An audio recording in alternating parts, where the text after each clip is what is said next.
The old town hall in Dover, New Hampshire had never seen a crowd like this one. People filled every seat, stood along the walls, and spilled out into the hallway. The air was thick with worry and anger. Citizens had come from all over town to hear what Caroline Levitt had to say. Caroline stood behind the wooden podium, looking out at faces she had known since childhood. At 28 years old, she was young for someone making such big waves in politics. Her blonde hair was pulled back in a simple ponytail, and she wore a navy blue blazer that made her look professional, but not fancy. She had worked in the Adizer White House as a press aide and now spent her time writing and speaking about politics. But tonight felt different from all her other speeches. She took a deep breath and began to speak. Her voice was clear and strong, carrying easily to the back of the room. Good evening, everyone. I know you all came here tonight because you are worried. You are worried about what is happening to our town. You are worried about what is happening to our rights. The crowd grew quiet. Even the people standing in the back stopped whispering to each other. Carolina had a way of speaking that made people listen. She did not shout or wave her arms around like some politicians. She just spoke the truth in a way that everyone could understand. Last month, the Johnson family lost their farm, she continued. They had worked that land for 3 generations, but the court said they owed money they did not really owe. The judge would not listen to their side of the story. He just banged his gavel, and that was that. In the third row, Lisa Martinez nodded her head. She owned a small bakery on Main Street and had been fighting the city for months just to add 3 more tables to her shop. Every time she filled out the right papers, they told her she needed different papers. Every time she paid a fee, they found another fee she had to pay. It felt like they were trying to make her give up. Lisa looked around the room and saw other business owners she knew. There was Tony Rodriguez, who ran the hardware store. There was Nancy Walker from the flower shop. They all had the same tired look on their faces. They were all fighting the same battles with the same people who were supposed to help them, not hurt them. The Martinez family has been trying to grow their business for 8 months, Caroline said, looking right at Lisa. Every time they do, what the city asks for something else. This is not how America is supposed to work. This is not how our town is supposed to work. At the back of the room, Judge Harold Burton stood with his arms crossed. He was a tall man with gray hair and a face that always looked serious. He had been a judge for 15 years and believed that people should respect the courts without question. When he made a decision, that was supposed to be the end of it. Burton did not like what he was hearing. He especially did not like that this young woman was talking about court cases in public. He thought people like Caroline were dangerous. They made citizens think they could question judges and lawyers and the whole system. In his mind, that was not how things should work. He watched as Caroline continued her speech. She talked about Mrs. Davis, an elderly woman who had been fined $500 for having too many flowers in her front yard. She talked about the Peterson family, who had been told they could not have a garage sale in their own driveway. She talked about all the small ways that the government was making life harder for regular people. These are not big crimes, Caroline said. These are not dangerous people. These are our neighbors, these are our friends, these are people who just want to live their lives without someone with power making their lives miserable. The crowd began to murmur in agreement. Someone in the back shouted, "That's right." Others clapped their hands. Burton felt his jaw tighten. This was exactly what he was afraid of. This woman was getting people worked up. She was making them think they could fight against the system. Mary Johnson, a retired school teacher, sat in the front row taking notes in a small notebook. She had taught in Dover schools for 35 years and had seen the town change. She remembered when people knew the mayor and the judges personally. She remembered when you could call city hall and actually talk to someone who would help you. Now everything was different. Everything was harder. Mary looked up at Caroline and felt something she had not felt in a long time. She felt hope. Here was someone young and smart who was not afraid to speak up. Here was someone who understood that regular people were struggling and that it was not their fault. "I know some people think we should just be quiet," Caroline said. "They think we should just accept whatever happens to us. They think we should trust that the people in power always know best. But that is not what America is about. That is not what our Constitution says." She pulled out a small copy of the Constitution from her pocket. It was worn and folded, like she carried it everywhere. The First Amendment does not say we can only speak when judges and politicians give us permission. It says we have the right to speak freely. It says we have the right to question our government when it is not doing its job right. Judge Burton had heard enough. He pushed through the crowd toward the exit, his face red with anger. As he walked, he heard Caroline's voice getting stronger and more confident. "They want us to be afraid," she was saying. "They want us to think that if we speak up, something bad will happen to us. But I am not afraid. I will keep speaking up for this town and for all of you. I will keep fighting for what is right. No matter what they try to do to stop me." The crowd stood up and clapped. Some people whistled. Others shouted their agreement. Lisa Martinez felt tears in her eyes. For the first time in months, she felt like someone understood what she was going through. As Judge Burton reached the door, he turned back one more time to look at Caroline. She was smiling now, shaking hands with people who had come up to thank her. But Burton was not smiling. He was already thinking about what he could do to make this problem go away. He was already planning his next move. The meeting ended an hour later, but people did not want to leave. They stood around in small groups talking about what Caroline had said. They exchanged phone numbers and made plans to meet again. Something had started in that old town hall, something that would change everything. As Caroline packed up her notes and headed for the door, she had no idea that Judge Burton was already looking through law books, searching for a way to silence her. She had no idea that her life was about to change forever. All she knew was that she had spoken the truth, and the truth needed to be heard. 3 weeks had passed since the town hall meeting, and Caroline Leavitt was getting ready for another busy day. She sat at her kitchen table with a cup of coffee, reading emails from people all over Dover who wanted to share their stories. The meeting had given people hope, and they were reaching out to her more and more each day.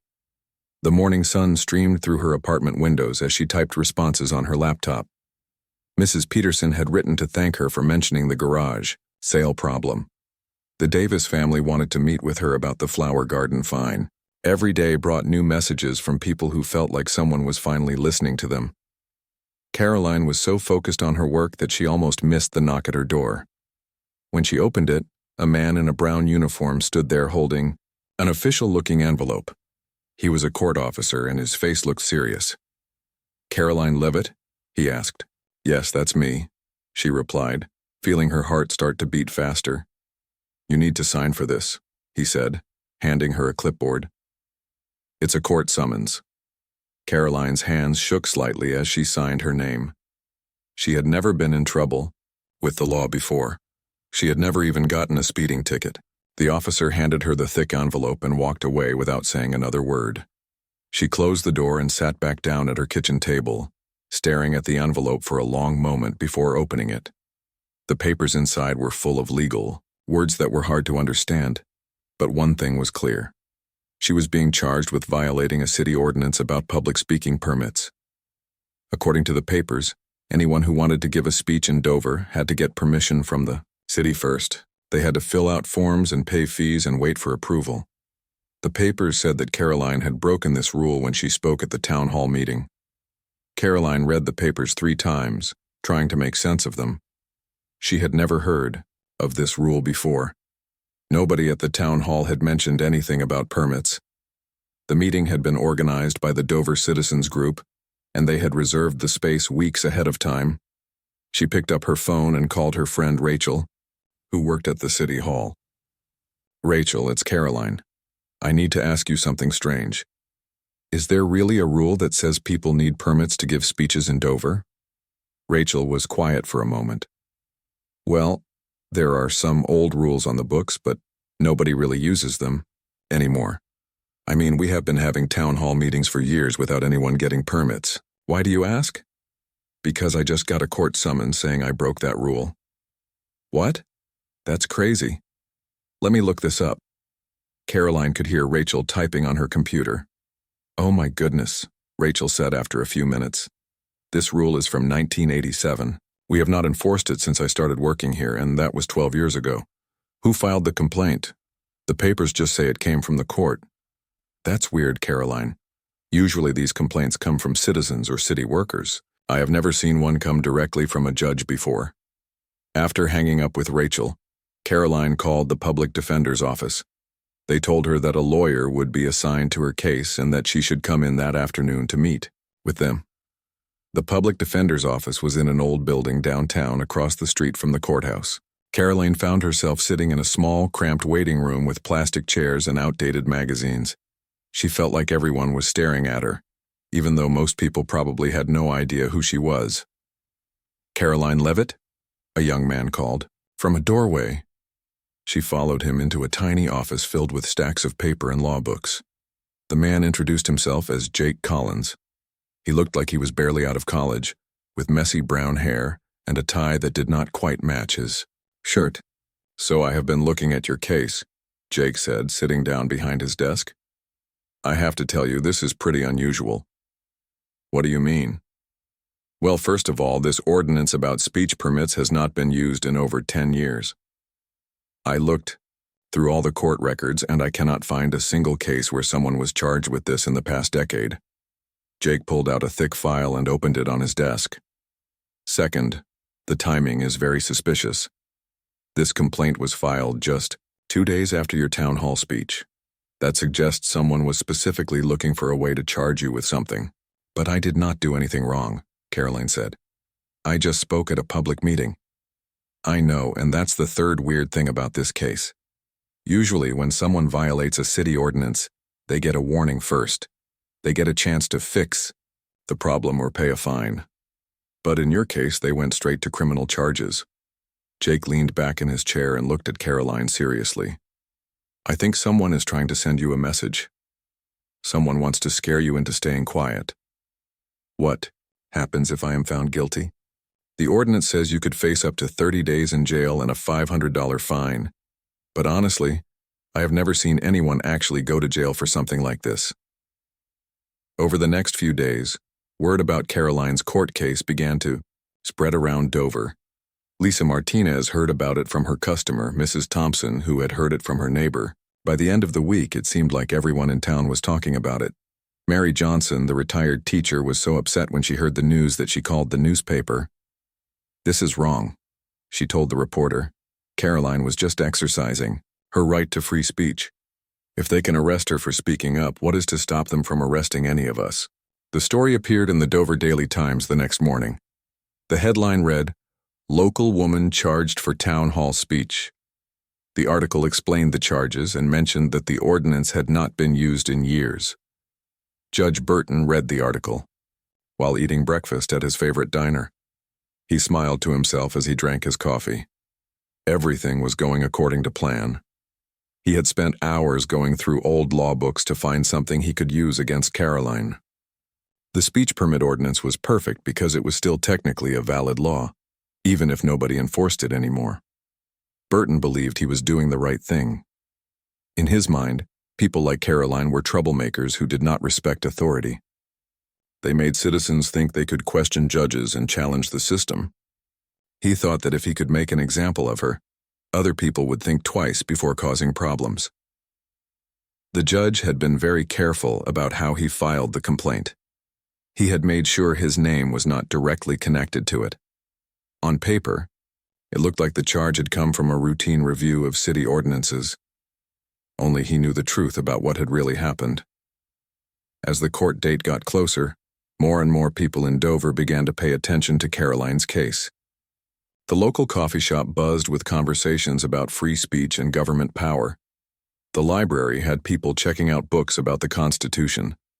Something was stirring in the town, something that Judge Burton had not expected. Caroline spent her days preparing for court with Jake Collins. They practiced what she would say and how she would answer questions. Jake kept telling her that the case should be easy to win, but Caroline could not shake the feeling that something bigger was happening. The night before her court appearance, she sat at her kitchen table again, looking out at the lights of Dover. She thought about all the people who had contacted her after the town hall meeting. She thought about their stories and their struggles. She realized that this court case was not really about her anymore. It was about whether ordinary people had the right to speak up when their government let them down. She went to bed that night, knowing that tomorrow would change everything, but she had no idea just how much her life was about to transform. The courthouse steps were packed with people by 8 o'clock in the morning. Caroline's hearing was not scheduled until 10, but supporters had started gathering early. They held signs that said, "Free speech for all," and "Dover stands with Caroline." Some people brought folding chairs and thermoses of coffee, like they were settling in for a long day. Mary Johnson stood near the front of the crowd, wearing her best blue dress and holding a small American flag. She had been up since 5 in the morning, too nervous to sleep. She kept looking at her watch and checking the courthouse doors. This felt like the most important day Dover had seen in years. Lisa Martinez had closed her bakery for the morning, so she could be there. She brought her teenage daughter Emma with her. "I want you to see this," she had told Emma over breakfast. "I want you to see what it looks like when someone stands up for what is right." Inside the courthouse, Caroline sat in a small room with her lawyer, Jake Collins. Jake was shuffling through papers and muttering to himself. He had prepared for this case as carefully as he could, but something about it still worried him. Judge Burton had a reputation for being unpredictable, especially when he thought someone was challenging his authority. "Remember what we talked about," Jake said to Caroline. "Keep your answers short and simple. Do not let him make you angry. The law is on our side here." Caroline nodded, but her stomach was full of butterflies. She had spoken in front of crowds many times, but this was different. This time, her freedom was at stake. She thought about all the people outside supporting her, and it gave her strength. At exactly 10 o'clock, a bailiff called them into the courtroom. Judge Harold Burton was already seated behind the high wooden bench, wearing his black robes and looking stern. He was a tall man with gray hair and cold blue eyes that seemed to look right through people. The courtroom was packed. Every seat was filled, and people stood along the walls and in the back. Caroline had never seen so many familiar faces in one place. There was Tony Rodriguez from the hardware store, Nancy Walker from the flower shop, and dozens of other Dover residents who had come to show their support. Deputy Frank Williams, the bailiff, looked uncomfortable as he called the court to order. Frank had lived in Dover his whole life, and he knew most of the people in the courtroom. He had never seen anything like this before. Usually, these small hearings had maybe 5 or 6 people watching. Today felt more like a big trial. Judge Burton banged his gavel and the room fell silent. His voice was cold and formal as he read the charges against Caroline. The defendant is accused of violating Dover City Ordinance 247B, which requires all public speakers to obtain proper permits before addressing groups of more than 20 people. Jake stood up at the defense table.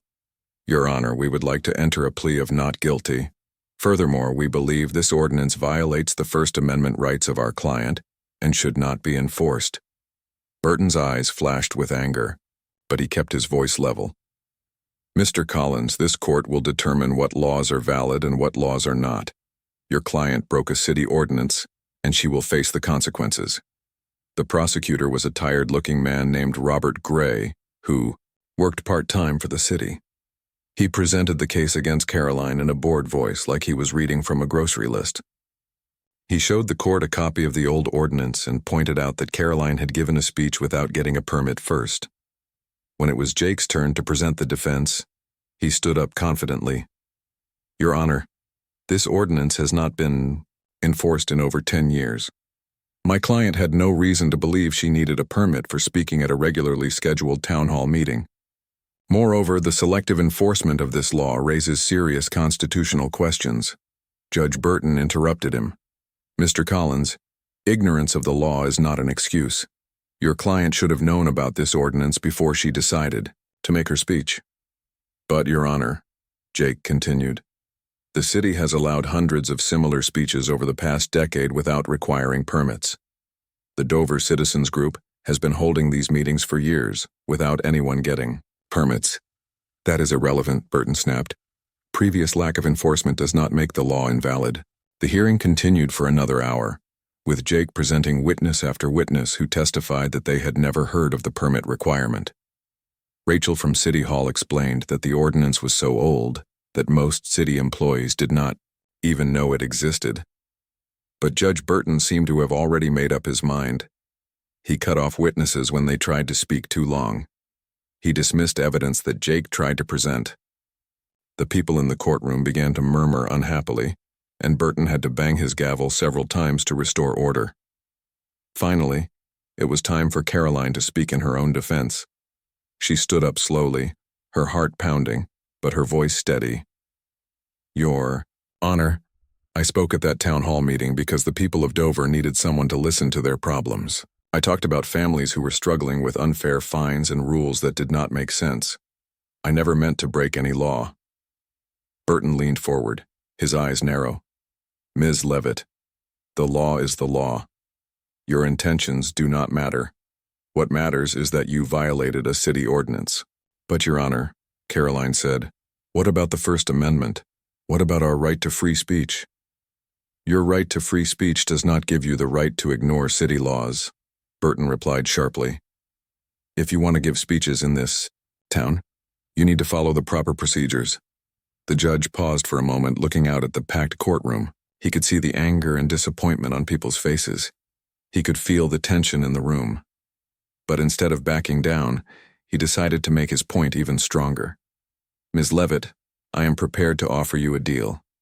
If you apologize to this court for your disruptive behavior and promise to stop making public criticisms of our local government, I will reduce your sentence to a fine and community service." The courtroom fell completely silent. Everyone was waiting to see what Caroline would do. Mary Johnson held her breath. Lisa Martinez grabbed her daughter's hand. Even Deputy Williams stopped what he was doing to listen. Caroline looked out at all the faces watching her. She thought about the Johnson family losing their farm. She thought about Lisa's struggles with her bakery. She thought about Mrs. Davis and her flower garden, and all the other people who had been hurt by unfair rules and uncaring officials. Then she looked directly at Judge Burton and spoke in a clear, strong voice that everyone in the courtroom could hear. "Your Honor, I cannot and will not apologize for exercising my constitutional right to free speech. The people of Dover have real problems, and someone needs to speak up for them. If standing up for my community is a crime, then I am guilty as charged." The courtroom erupted. Some people gasped in shock.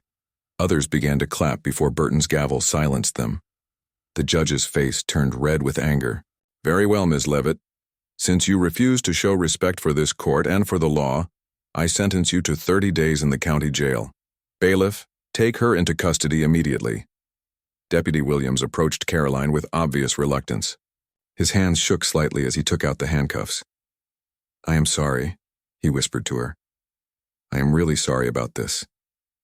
As the handcuffs clicked around her wrists, Caroline held her head high. She looked out at the crowd one more time and saw tears in many eyes, but also something else. She saw determination. She saw anger. She saw people who were ready to fight. The last thing she heard as Deputy Williams led her away was Mary Johnson's voice calling out, "We will not let them silence you, Caroline. We will not give up." Judge Burton banged his gavel one final time and declared the court adjourned. But as people filed out of the courtroom, everyone knew that this was just the beginning. Something had changed in Dover that day, and there was no going back. The county jail was a gray concrete building on the edge of Dover. Caroline had driven past it hundreds of times, but never imagined she would be inside it. Her cell was small and cold, with a narrow bed, a tiny sink, and a toilet. The walls were painted a dull green color that made everything look sick. She sat on the hard mattress and tried to process what had just happened. Just a few hours ago, she had been a free woman preparing for a simple court hearing. Now she was prisoner number 47291, wearing an orange jumpsuit and wondering how her life had changed so quickly. Deputy Williams had been as kind as he could, during the booking process. He apologized again as he took her fingerprints and photograph. "This is not right," he kept saying under his breath. "This is just not right." While Caroline was getting used to her new surroundings, the news of her jailing was spreading across Dover like wildfire. Mary Johnson had called her daughter as soon as she left the courthouse. Within an hour, the story was on the local radio station. By evening, it was on television. Amanda Clark, The news reporter from Channel 8 stood outside the courthouse with her camera crew. She had covered hundreds of boring court cases over the years, but this one was different. This was a story that people cared about. A Dover woman was sentenced to 30 days in jail today for giving a speech without a permit, Amanda said to the camera. Caroline Leavitt was arrested after refusing to apologize for criticizing local government at a town hall meeting. Legal experts are calling the case unprecedented. The story played on the 6 o'clock news, and within hours it was being shared on social media across New Hampshire.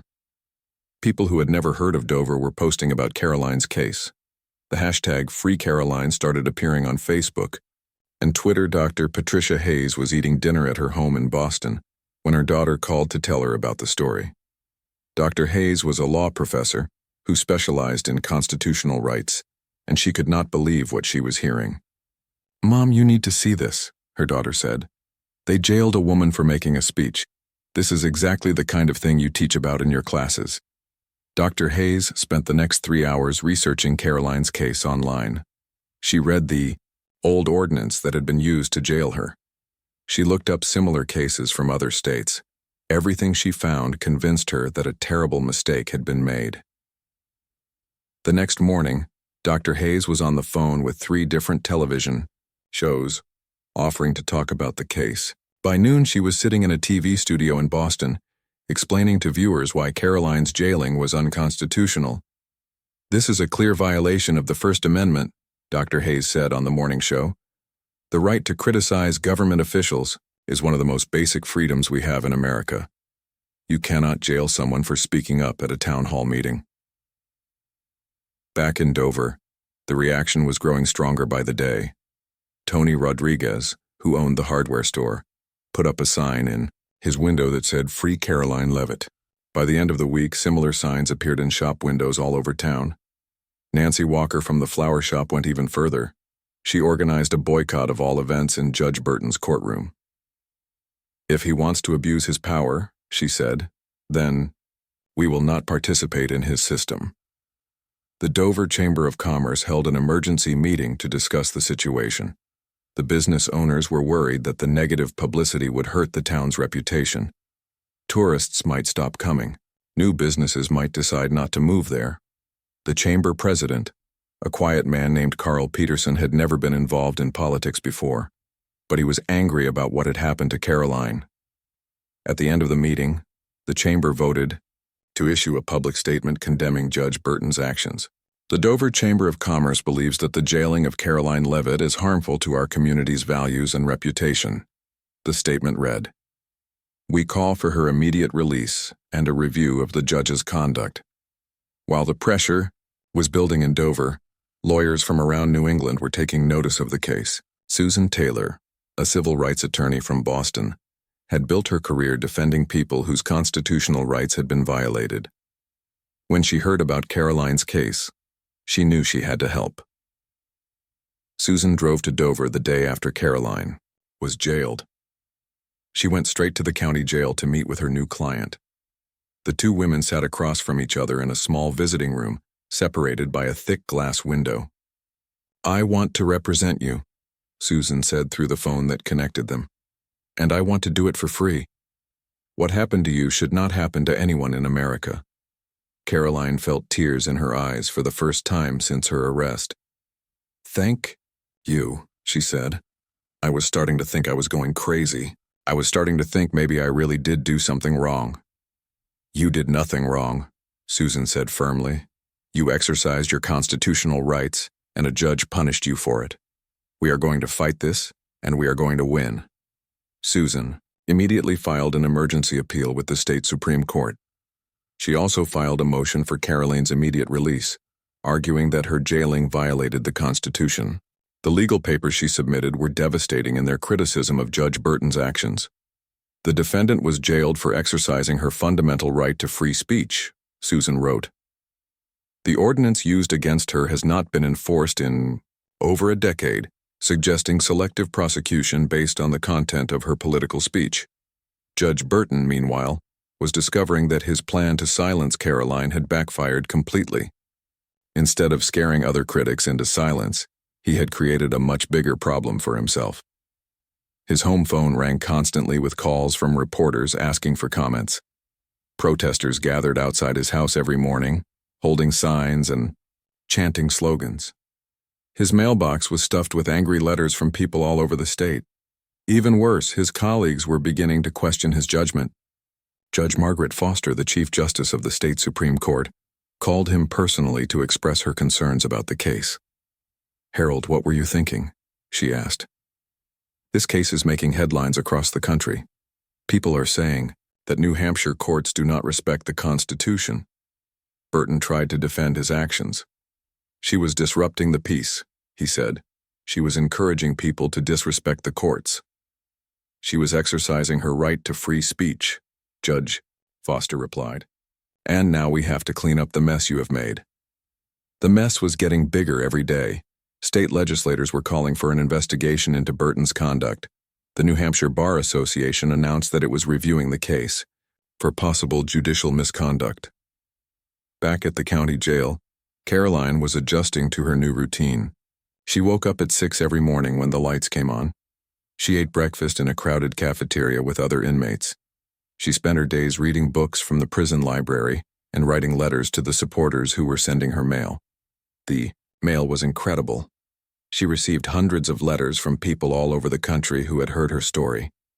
Some were from other people who had been punished for speaking up. Some were from veterans who said they had fought for the very freedoms that Judge Burton was trying to take away.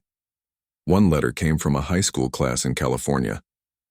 The students had been studying the First Amendment when they heard about Caroline's case. They wrote to tell her that she was their hero and that they would never forget what she had done. Another letter came from an elderly man in Florida who had been a civil rights activist in the 1960s. "I have seen this before," he wrote. "I have seen what happens when good people are punished for speaking the truth. But I have also seen what happens when the community stands together. Do not give up. Your sacrifice will not be forgotten." As Caroline read these letters, she began to understand that something much bigger than her own case was happening. She had become a symbol of the fight for free speech. Her willingness to go to jail rather than apologize had inspired people across the country. On her 5th night in jail, she lay on her narrow bed and thought about everything that had led to this moment. She thought about the town hall meeting, where she had spoken up for her neighbors. She thought about Judge Burton's angry face in the courtroom. She thought about all the people who were fighting for her freedom while she sat in a concrete cell. She had no way of knowing that her case was about to reach the highest court in the state, or that her story would soon be told on national television. All she knew was that she had done the right thing, and that sometimes doing the right thing meant paying a price. Outside her window, she could see the lights of Dover in the distance. Somewhere out there, people were still fighting for her. Somewhere out there, the movement she had started was growing stronger every day. Caroline had been in jail for 12 days when Deputy Williams walked up to her cell with a big smile on his face. It was the first time she had seen him look happy since the day she was arrested. "Pack your things," he said, jingling his keys. "You are going home." Caroline sat up on her bed, confused. "What do you mean? I thought I had 18 more days." "The state Supreme Court just ordered your immediate release," Frank said, unlocking her cell door. "They threw out your conviction completely. Judge Burton's ruling has been overturned." Caroline felt her knees go weak. For almost 2 weeks, she had been living in this small concrete room, wondering if anyone outside still cared about her case. She had started to worry that people would forget about her and move on with their lives. "Are you serious?" she asked. "Dead serious," Frank replied. "And that's not all. The court's decision was unanimous. All 5 justices agreed that what happened to you was wrong. They wrote some pretty harsh things about Judge Burton, too." As Caroline changed back into her regular clothes, Frank told her about the court's decision. Chief Justice Margaret Foster had written the main opinion, and it was devastating in its criticism of Burton's actions. The right to criticize government officials is not only protected speech, but essential to the functioning of our democracy. The Chief Justice had written, "To jail someone for exercising this fundamental right represents a serious abuse of judicial power." The court had also ruled that the old speech permit ordinance was unconstitutional and could never be used again. Any similar laws in other New Hampshire towns were now invalid too. When Caroline walked out of the county jail, she was not prepared for what she saw. Hundreds of people had gathered outside, many of them holding signs and banners. They had been maintaining a vigil for her throughout her time in jail, taking turns so that someone was always there. Mary Johnson was standing at the front of the crowd, tears streaming down her face. When she saw Caroline, she rushed forward and hugged her tightly. "We never stopped fighting for you," Mary said. "Not for one single day." Lisa Martinez was there with her daughter Emma and her whole extended family. Tony Rodriguez had closed his hardware store early so he could be there. Nancy Walker brought flowers from her shop. It seemed like half of Dover had come to welcome Caroline home. The crowd started chanting her name. People held up their phones to take pictures and videos. Someone had brought a microphone and speakers, turning the jail parking lot into an impromptu rally. Caroline stepped up to the microphone, still feeling overwhelmed by everything that was happening. The crowd grew quiet, waiting to hear what she would say. 12 days ago, one judge tried to silence me, she began, her voice growing stronger with each word. Today, the highest court in our state has reminded us all that in America, truth and justice will always win over fear and bullying. The crowd erupted in cheers. People whistled and clapped and shouted their agreement. Some held up American flags that fluttered in the afternoon breeze. "But this victory is not just mine," Caroline continued. "It belongs to all of you who stood by me. It belongs to everyone who believes that ordinary people have the right to speak up when their government lets them down." The celebration lasted for hours. Local restaurants brought free food. Someone set up a table with bottles of water and soft drinks.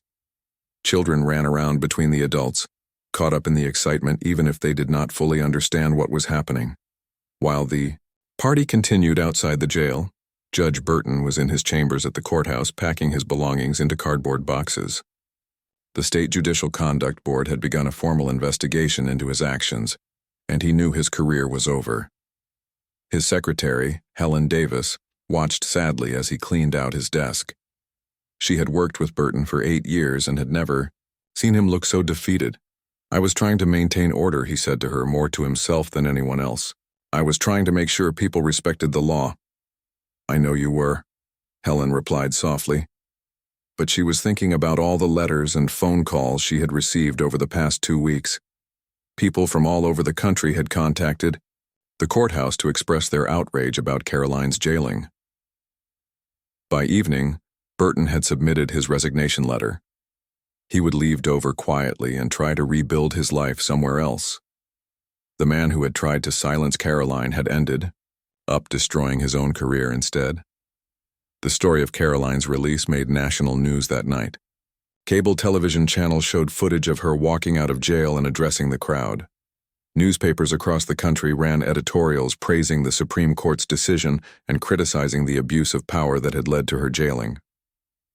Susan Taylor, the civil rights lawyer who had fought for Caroline's freedom, appeared on several television shows to discuss the case. "This victory sends a clear message," she said. "Government officials cannot use their power to punish people for speaking the truth." Over the next few weeks, Caroline's story continued to grow. She was invited to speak at universities and conferences about free speech and government accountability. Publishers offered her book deals. Television producers wanted to make movies about her case. But the most meaningful recognition came from her own community. The Dover Town Council passed a resolution declaring the week of her release as Free Speech Week. They also created a new position called the Citizens Advocate, whose job would be to help residents who felt they were being treated unfairly by the government. 6 months later, Caroline stood in the same town hall where her journey had begun. But this time she was not there to complain about problems. She was there to celebrate solutions.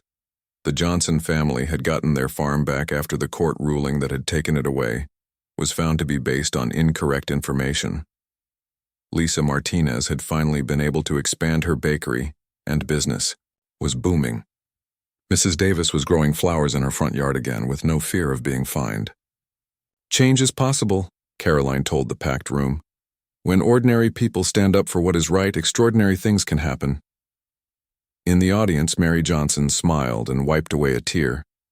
She thought about that night 6 months ago when she had first heard Caroline speak. She remembered feeling hopeless about the problems in their town. Now she felt proud to be part of a community that had fought for justice and won. Tony Rodriguez raised his hand to ask a question. What advice do you have for other people who see problems in their communities but are afraid to speak up? Caroline thought for a moment before answering. I learned that standing up for what is right sometimes means being willing to stand alone, she said. But I also learned that when you stand for truth, you are never really alone for long. After the meeting ended, people lingered in the town hall, talking and sharing stories. Children played in the aisles while their parents discussed plans for making Dover an even better place to live. Caroline looked around at all the faces and felt a deep sense of satisfaction. The judge who had tried to jail her had thought he was teaching her a lesson about respecting authority. Instead, he had taught her something much more valuable. He had taught her that the power of ordinary people, when they come together for a good cause, is stronger than any judge or politician or government official. He had taught her that freedom is not something that is given to you by people in power.